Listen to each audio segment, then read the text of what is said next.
wwny.org, you support our coverage of Chris Christie and Andrew Cuomo, of New Jersey Transit and the Metro North and the Long Island Railroad. We cover your path in, we cover your ride home, and we cover the people who are building the infrastructure underneath your feet. You make it possible with your support of WNYC. 888-376-9692 or go online at wnyc.org for a $5 a month pledge. Just $5? Yes, just $5 a month. We could bring you the WNYC lunch tote. It has a 6-can capacity and a thermal lined interior, a top grab handle. It's got the WNYC logo. That's a $5 a month pledge. And of course, if you can afford a little bit more, for $10 a month, you could get a year of the New Yorker. And if you already subscribe to the New Yorker, we could add a year onto that. So whatever it takes to give you the incentive to support your local public radio station. 888-376-9692. Because you're already a listener. You are listening right now. You cannot deny it. You are a listener. But are you a member? One way to decide whether to become a member is to think about how much you listen. You use Morning Edition to brief you on your day. You catch up on the important stories at the end of your day with All Things Considered. Maybe you listen like I do to WNYC.org at work. Listen to Brian Lehrer and Leonard Lopate and Terry Gross and Ira Flato and John Hockenberry. Or on the weekend, you catch some Radio Lab, Wait, Don't Tell Me, This American Life, Studio 360, Freakonomics Radio, all these great shows. Or maybe you just listen to the podcast.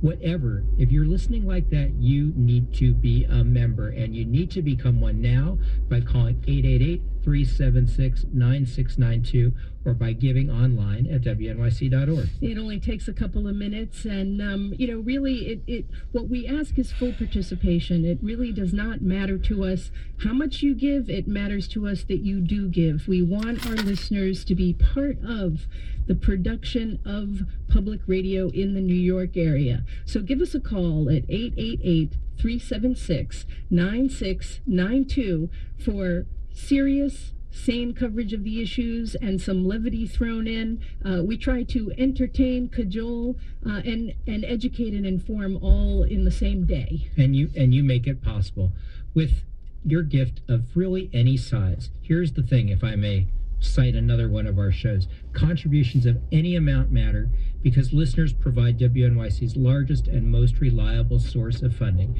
Your contributions right now make WNYC the vital, reliable source for news, information, and entertainment we are. Call 888-376-9692. Go to WNYC.org, and thank you.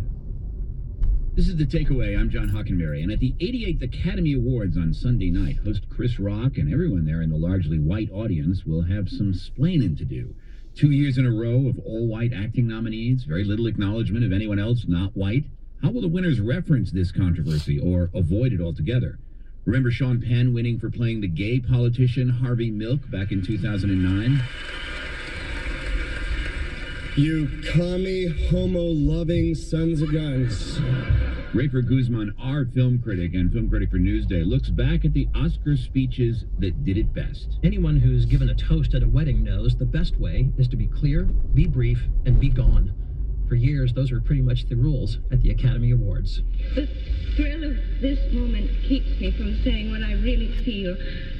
I can only say thank you with all my heart to all who made this possible for me.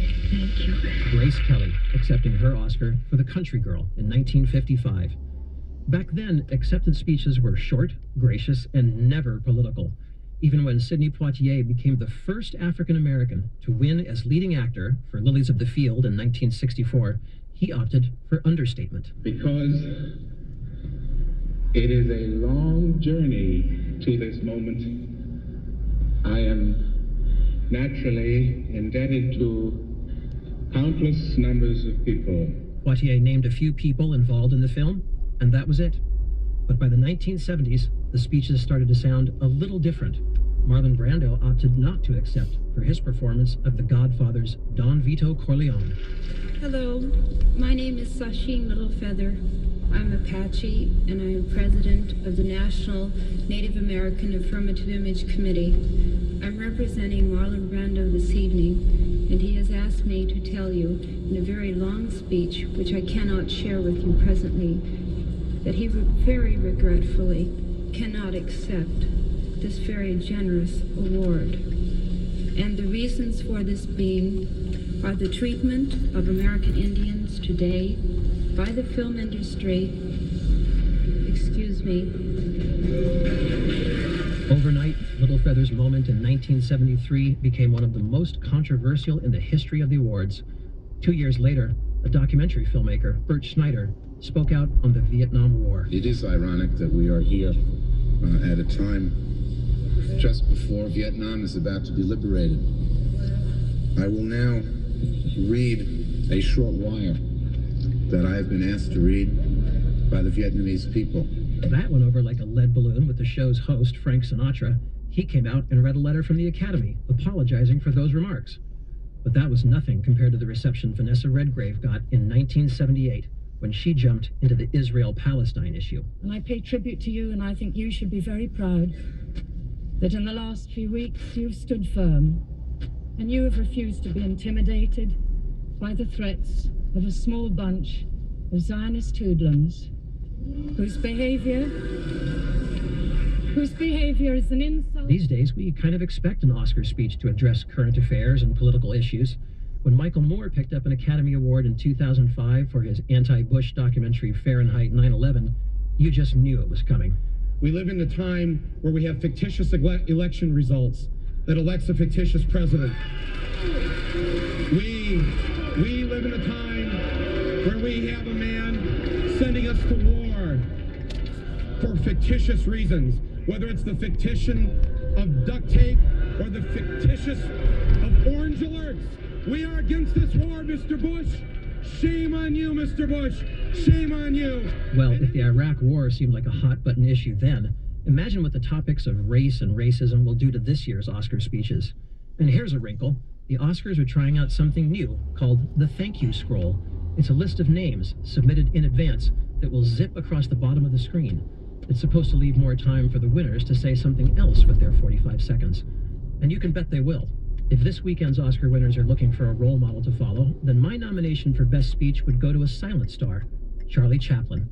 He received an honorary Oscar in 1972 and finally spoke after a 12-minute standing ovation. And words seem so futile, so feeble. I can only say thank you for the honor of inviting me here. Thank you. And not reporting from the red carpet, this is Rafer Guzman for The Takeaway.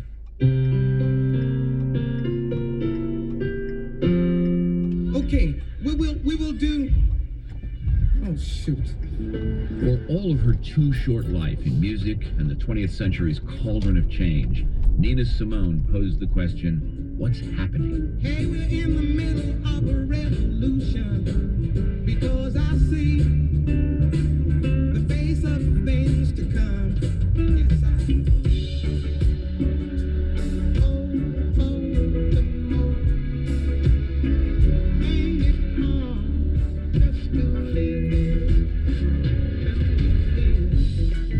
Revolution in music and politics, and it seemed to erupt from Nina Simone's mouth in words and sound, no matter what she was singing or playing.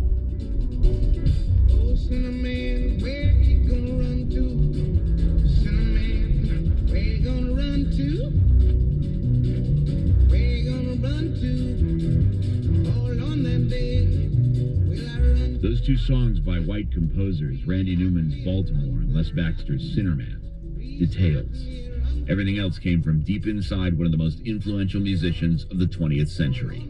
The question, What Happened, Miss Simone, is a quote from the late poet Maya Angelou. It's the title of a documentary up for an Academy Award, as they say at the Oscars. Jason Jackson, producer. He's a longtime music manager, worked with the likes of Lauryn Hill and other big, intense, successful artists.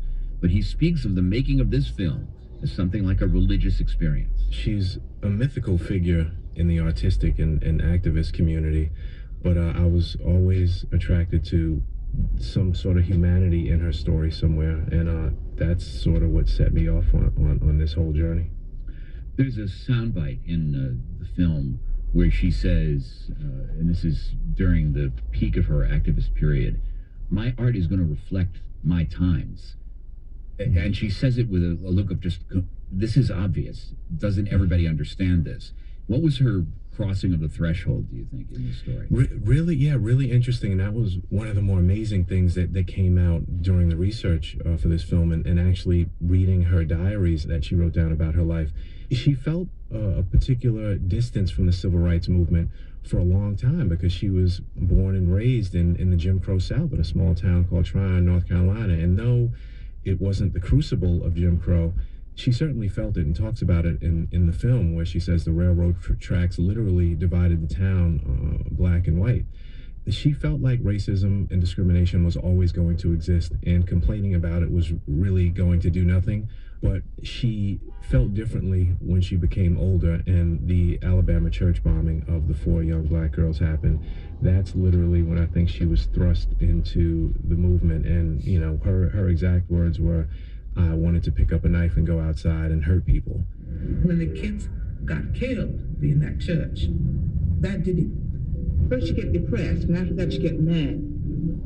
And when these kids got bombed, I just sat down and wrote this song. And it's a very moving, violent song, because that's how I feel about the whole thing. Alabama's got me so upset. Tennessee made me lose my rest. Everybody knows about Mississippi. That's the turning point, and actually when she wrote Mississippi Goddamn. Nina's daughter describes that everything fell apart, that riding this wave, this artistic wave, was a journey to complete chaos. How do you understand that, and how do you see that in the film? You see her throw herself into the civil rights movement, not just literally through her art, but figuratively. It was something she couldn't stop thinking about, really. And it's a tough thing to reconcile when you're doing so well professionally, particularly as a person of color during that time period. But most of the people that look like you in the country are having hard times, and don't even have access to gainful employment, and they're discriminated against on a regular basis. So I think it planted the seed of a kind of paranoia that only really successful artists can understand and contemplate. And I think we still see that today, even in contemporary times. I have to say, you know, Beyonce's Formation video just released recently is an example of that. I mean, who would have ever thought an artistic statement would cause police departments nationally to refuse to provide security to a pop star? So it's just as interesting now as it was then for artists who step out. And again, it is a stepping. You step into these waters, and it's a very dangerous place. You've experienced the work of Lauryn Hill, right? Yes, sir. It's kind of the same story. It's very, very interesting. You know, I actually met Nina Simone while working with Lauryn on tour in Paris in 1999, and I wasn't even aware of who Nina Simone was. But her presence was so large and strong, and she came in and cleared our dressing room. The interesting part is I was looking at Lauryn's mom, who was with us, and was like, who is this woman that, you know, Lauryn is responding so strongly to? And I realized her mother was in tears. And she said, that's Nina Simone. She was the soundtrack to my life. And that's sort of what began my journey of finding out who she was and her importance to people of color here in America. Why is it so obvious that she knows the difference between what's authentic and what's self-serving? Because there's not an inauthentic moment that you ever see on screen in this documentary. Yeah, and Ambassador Shabazz, Malcolm X's oldest daughter, I think she sums it up at the end of the film, where she says, you know, Nina lived more honest than most people are. I don't think she had the ability to filter her thoughts or her emotions, and in the world of art and music, it played out wonderfully, and we obviously all loved it and enjoyed it. But in the regular world, it sort of became a hindrance for her because she really didn't have a filter and didn't know how to make people feel good about the things she was saying. She just felt a particular way and let it fly. There's a musical moment in this film that just turns me around and around. And I'm going to read the lyrics. I say when he died, he told me all my life. He said, keep on working. I said when he died, he told me all my life. He said to keep on working, girl. They open up the door. One of these days, you won't have to wait much longer. Just tell them exactly how you feel. So I'm gonna leave you with the blues. That's me, yeah. So, I mean, who's speaking there? And I'll tell you an interesting story about the tribute record we made. I asked Lauren to cover that particular song. So she went up to the ubiquitous YouTube and found the original song, but the original song is very different than how Nina performed it. And I was like, yeah, but I think if you do it the way Nina did it on camera, it would be a really powerful moment. And she said, Jason, that's the spirit right there. You can't cover the spirit. That's her. That's the essence of who she is in the way she delivered that song. And I was like, I kept saying, no, but you can do it like that. And she was like, no, I cannot do it like that. Only Nina Simone can do it like that. Jason Jackson, what a delight speaking with you. Thanks so much. Thank you, sir. Jason Jackson's a producer of What Happened, Miss Simone, also producer of the tribute album. He spoke to us from Los Angeles.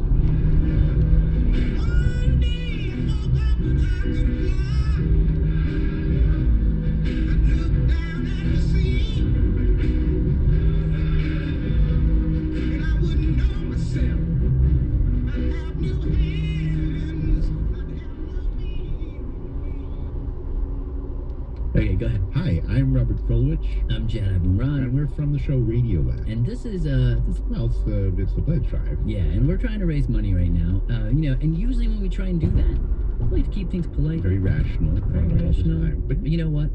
This is a fight. There are real things at stake, so you ready? Ready. Okay, get the fights on! We will fight for public radio, for music and culture and news.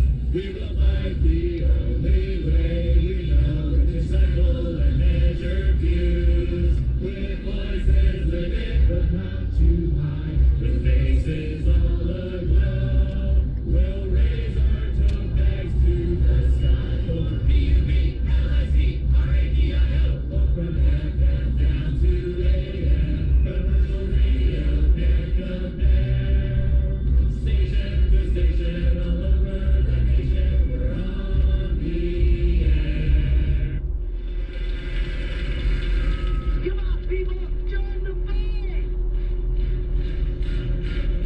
Join the fight by calling 888-376-9692. Hello, everybody. This is the Winter Fundraiser.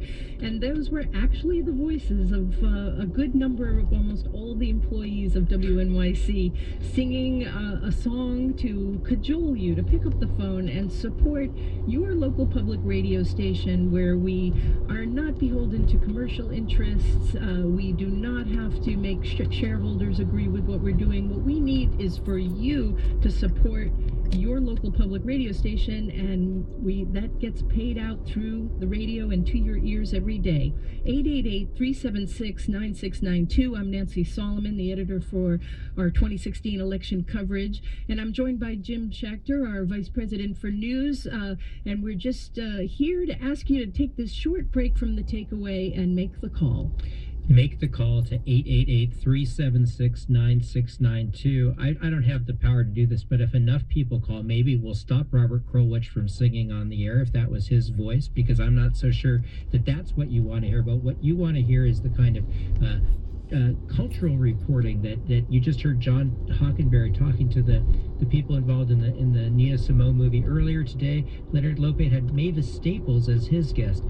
day after day, night after night, whenever you go to WNYC.org, go to our app, listen to the radio at 93.9 or 8:20 a.m., you hear an engagement with the culture all around us, on the ground, in the entertainment world, in a way that nobody else tells those stories, and you make it possible with your support. 888-376-9692. If you go on to WNYC.org, you'll see all the thank you gifts available.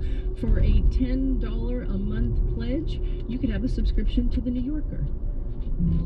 Hi, I'm David Remnick. I'm the editor of The New Yorker and now the host of a new radio program, The New Yorker Radio Hour. It's a partnership between WNYC Studios and The New Yorker, and it's a match by my lights made in heaven. Fans of WNYC care about great journalism, and a remarkable number of WNYC members also subscribe to The New Yorker. If you become a sustaining member with a $10 a month pledge, we'll say thank you with a year's subscription to The New Yorker. So please join me in supporting the station by calling 888-376-9692 or go to WNYC.org and click, how can it be anything else, donate. Donate now, 888-376-9692 or WNYC.org. I saw David Remnick in the elevator here the weekend before the New Yorker Radio Hour was going to launch. That man is the smartest person I've ever met, but he was sweating. He knows this is hard, but you make it easier with your support. 888-376-9692. I've been listening to that show. Have you been listening to it, Nancy? Yeah, it's excellent. And we bring you all sorts of on-demand listening through podcasts or on-air listening here, which, of course, we've been doing for 90 years. And we do it with your dollars. 888-376-9692 or WNYC.org. And, of course, we rely on you, and we thank you so very much.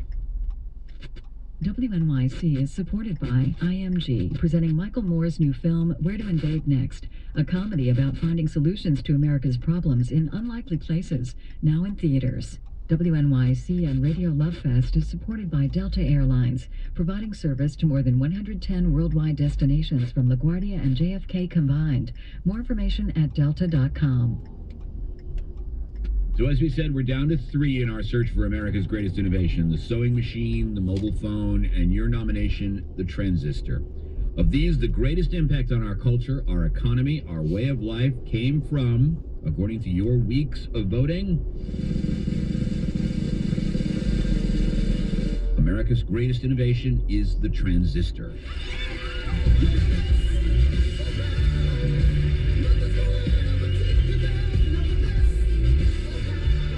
Congrats to all of you wise technovator, commentator, judges, and voters.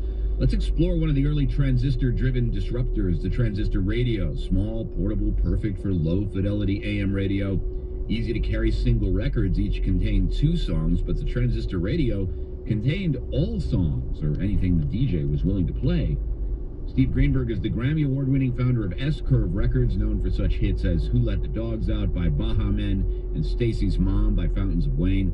Steve is also the author of How the Beatles Went Viral in '64, and the transistor was partly how. When Top 40 radio started in the 50s, which really happened because television had become popular and all the other kinds of programming that was on the radio at the time became economically unfeasible. And so stations turned to playing records, which was the cheapest form of programming.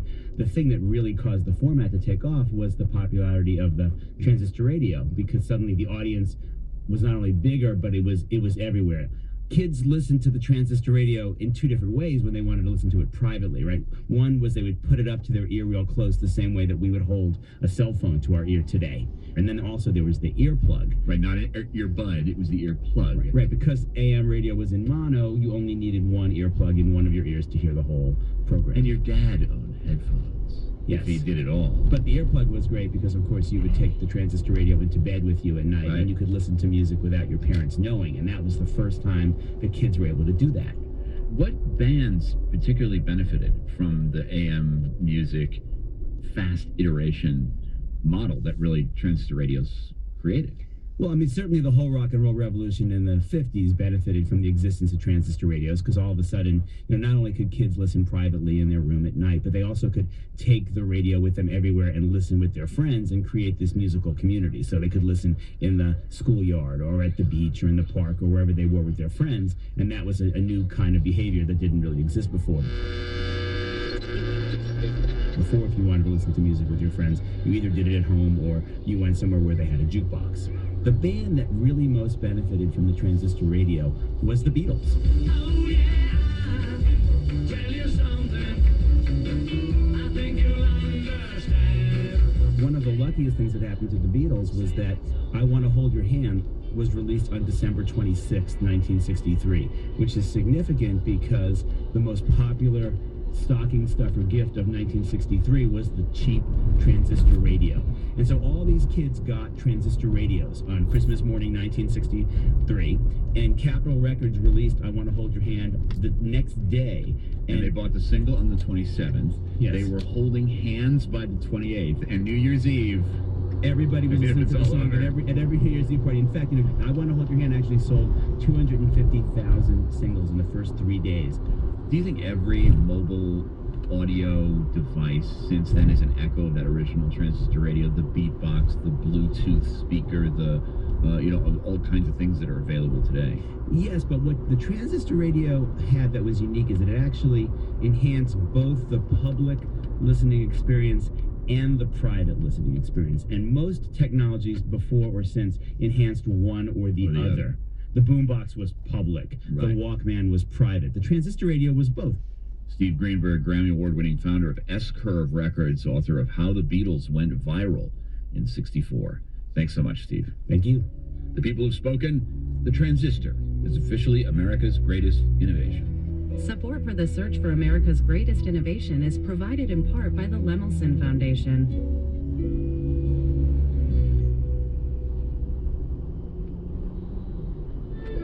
I'm Judy from New City, New York. I'm Mike from Jersey City. I'm Joy from Staten Island. I'm Janet from Brooklyn, and I'm a sustaining member at WNYC because NPR is more important to me than my daily coffee, as vital to a smooth existence as the MTA, and as delightful as my regular chocolate indulgences. WNYC is like a legal second spouse. I wake up to her voice every morning, listen to her podcast during the day, and she lovingly tucks me into bed every night. Join me. Join me. Please join me during this WNYC pledge drive. Join all of us here at WNYC by calling 888-376-9692. I'm Nancy Solomon, the editor for our 2016 election coverage here in the newsroom, and we're asking you to support all of the news and information programming that we bring you every day. We're coming up on one of the most critical times of the day when we bring you All Things Considered, and it's a peak in terms of our listenership, and it just is so critical to us that you make the call. Doesn't matter what you want to donate, but if you become a full participating member of WNYC, that goes to everything that we produce here. I'm joined by Jim Schachter, our Vice President for News, and we're wrestling this giant, today we've got Christie endorsing Trump. We're in the midst of what is just turning out to be a spectacular presidential election. There's a lot to figure out, and you who live in New York and New Jersey and Connecticut are right in the middle of the action, probably in a way we didn't expect. The leading candidates of both the Democratic and Republican Party, we can safely say today, are New Yorkers. The new governor of New Jersey is in the middle of the news, and you are in the middle of the news too. You've probably been listening for a while now. You've heard the fundraisers. You thought, I should really give something back to WNYC. Now is the time to do it. This is a necessity. This is not just silliness. This is not just another latte. This is an essential, in-depth, intelligent coverage that helps you understand the election. What do you need to do? You need to go to the phone, pick it up, dial 888-376-9692, or take just a few minutes to go to WNYC.org and make your pledge now. It doesn't cost much, and if you give a little, here's what you can get. I'm Dan Pashman from the Sporkful Food Podcast at WNYC. If you're like me, you eat lunch. You look forward to lunch. So When your lunch is bad, it can really ruin your whole day. But what if I told you there's a way to keep your lunch fresh, save money, and support WNYC in the process? This dream can be your reality with the WNYC Lunch Tote. It's a perfectly engineered lunch vessel, big enough for a big meal, but small enough to fit in your backpack. It's insulated, but not bulky. It has a side pocket just the right size for your water bottle. Plus, it has a clasp handle so you can